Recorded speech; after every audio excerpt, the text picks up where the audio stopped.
أولا وقبل كل شيء تحية خالصة إلى قراء ومشاهدي صدى أفريقيا، ورمضان مبارك سعيد على الجميع بالصحة والسلامة.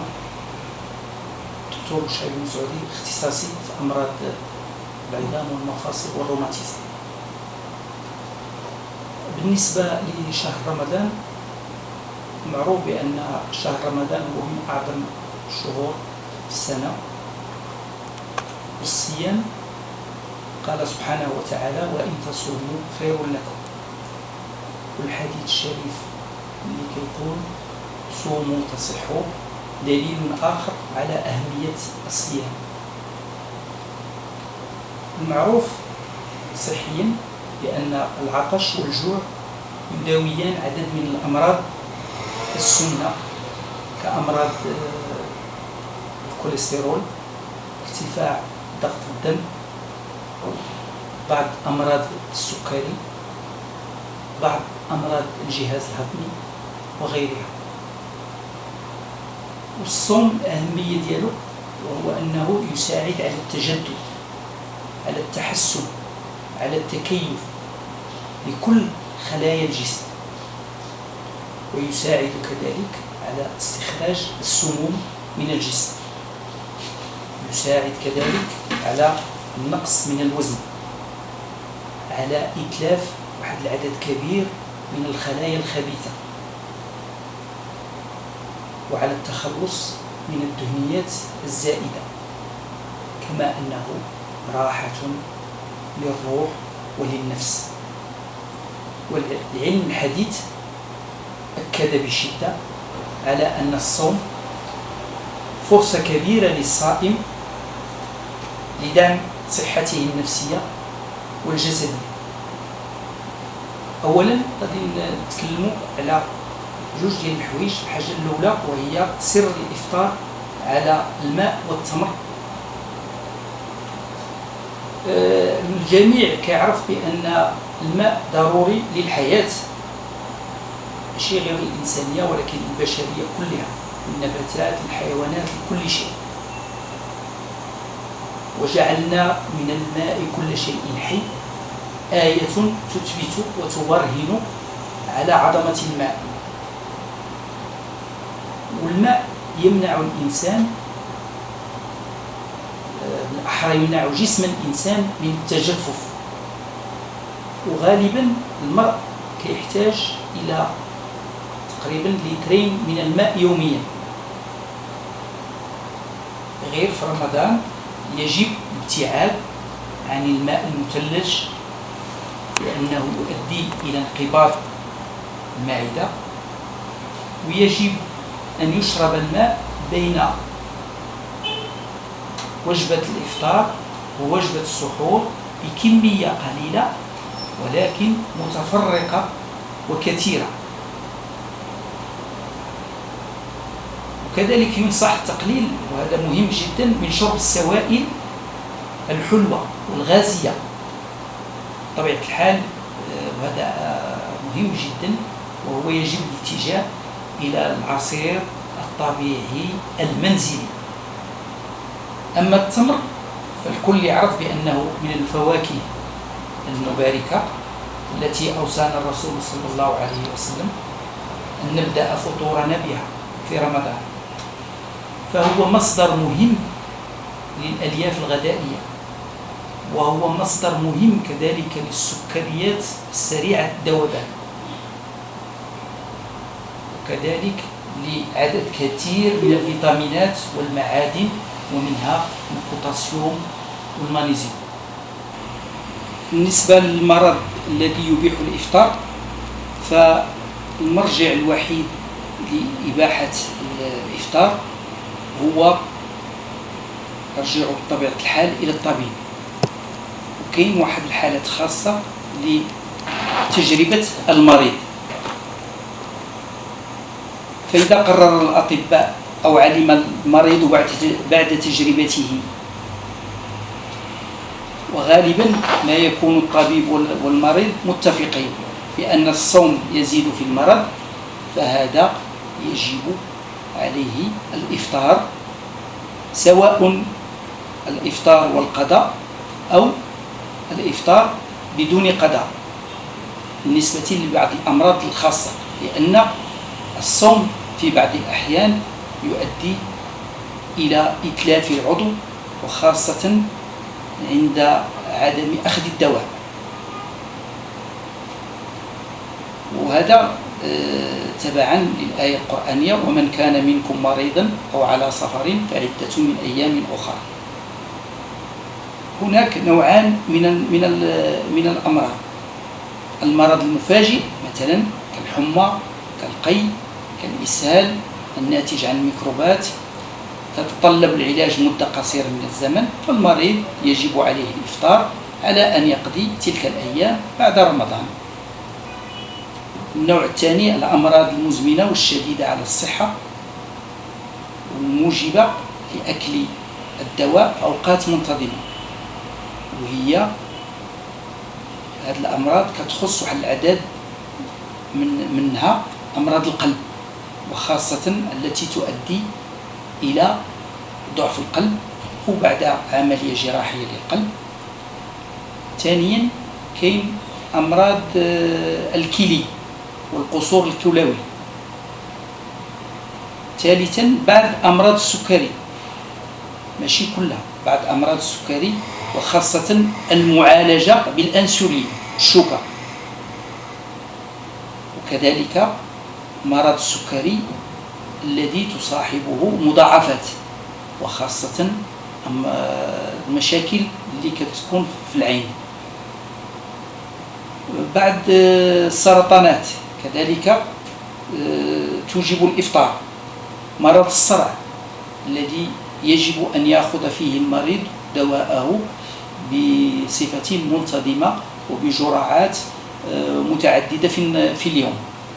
مرض الرعاش الباركنسون، وهو المريض كيقفقف طول النهار إلى ما خداش الدواء ديالو، لأن الدواء يجب أن يؤخذ في مدة معينة وعلى جرعات مختلفة ومتعددة طوال 24 ساعة. وفي غالب الأحيان هنا كنرجعوا للتجربة ديال المريض، وهو أن الصحة ديال المريض بعض المرات كتمنعه باش يؤدي فريضة الصوم، ولهذا يجب عليه الإفطار، سواء أن يقضي بعد شهر رمضان، سواء بدون قضاء، على أن يفدي صيامه.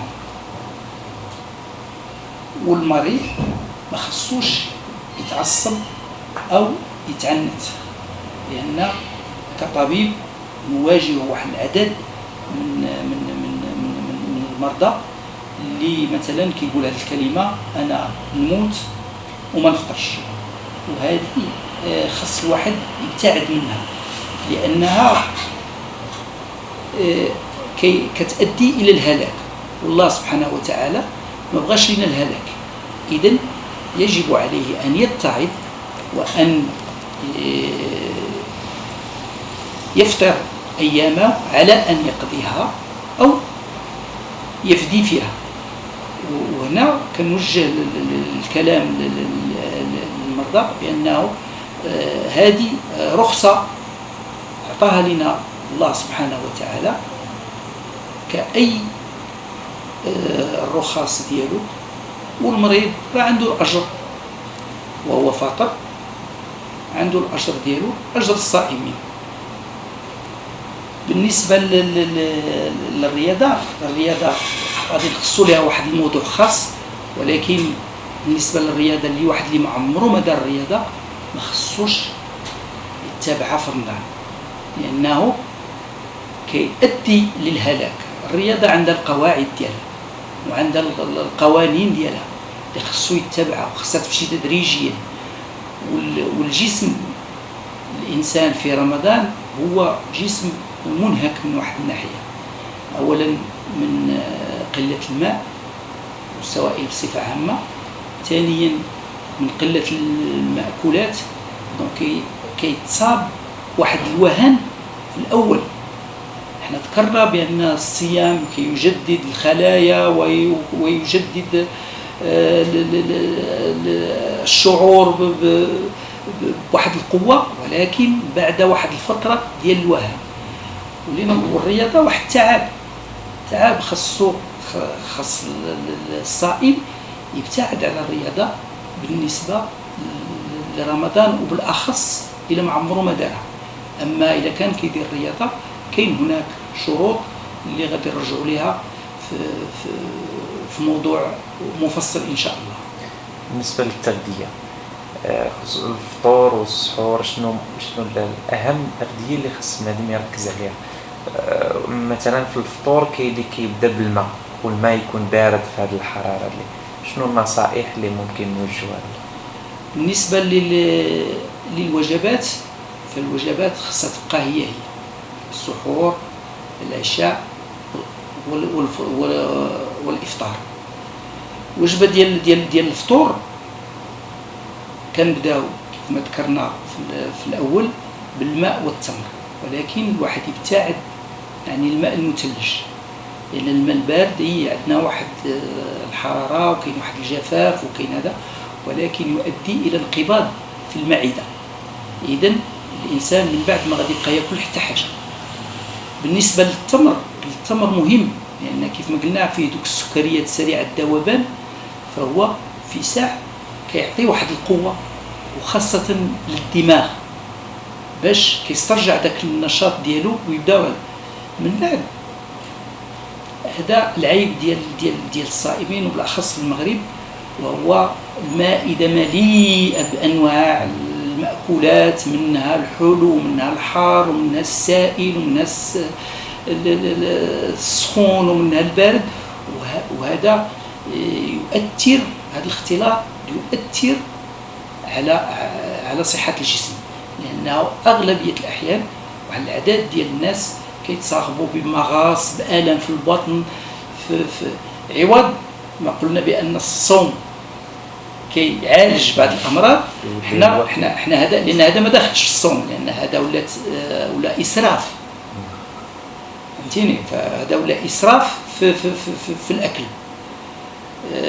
كولوا واشربوا ولا تسرفوا، دائما هذا ولا إسراف. اللي محبب مثلا في الإفطار، وهو الواحد يفطر بهذا الماء أو التمر، ومن بعد ياخذ الوجبة ديالو يتصورها كيف ما كانت يتصور وجبة الفطور ديالو، لأن وجبة الفطور ديالو اللي كياخذ دائما هي نورمالمون اللي خاصها اتخاذ في رمضان.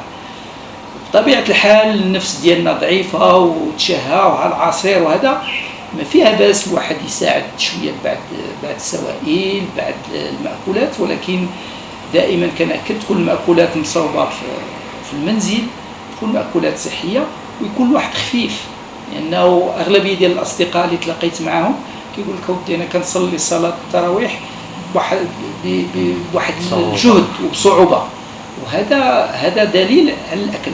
أنا الصديق ديالي البارح قال لك ما فطرت خفيف صليت إذن الواحد يكون يفطر خفيف باش يصلي خفيف. في وجبة العشاء ما ينقزهاش حتى هي، ولا يخلي العشاء حتى السحور، وهذا ياخذ الوجبة ديال العشاء. والوجبة بصفة عامة ولا بد شوية من البروتينات، شوية اللحم كيف ما يكون، غير كنوصي واحد يبتعد على اللحومات اللي فيها الشحمة بزاف وفيها الدهونات بزاف، وكذلك شوية ديال الخضروات غالبا ما يكونش داكشي مقلي، لأن الزيت هو صعيب، المأكولات المقلية صعيبة شي شوية.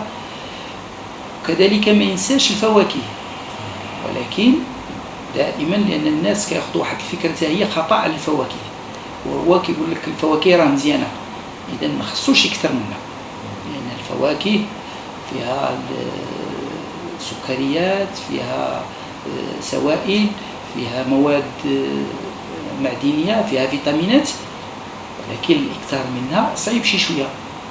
مثلا نعطي مثال بسيط، وهو مثلا الدلاح فيه غير الماء والسكر، فيه عدد من الفيتامينات، ولكن إلا كليتي واحد طرف أو طرفين صغيرين مزيان. هذا من جهة. ثانيا كذلك وصلنا لوجبة السحور. السحور، وهو خصو يتخاذ قبل الأذان واحد المقدار خفيف شوية، شي ربع ساعة ولا نصف ساعة، ما يخليش يعني حتى لآخر لحظة،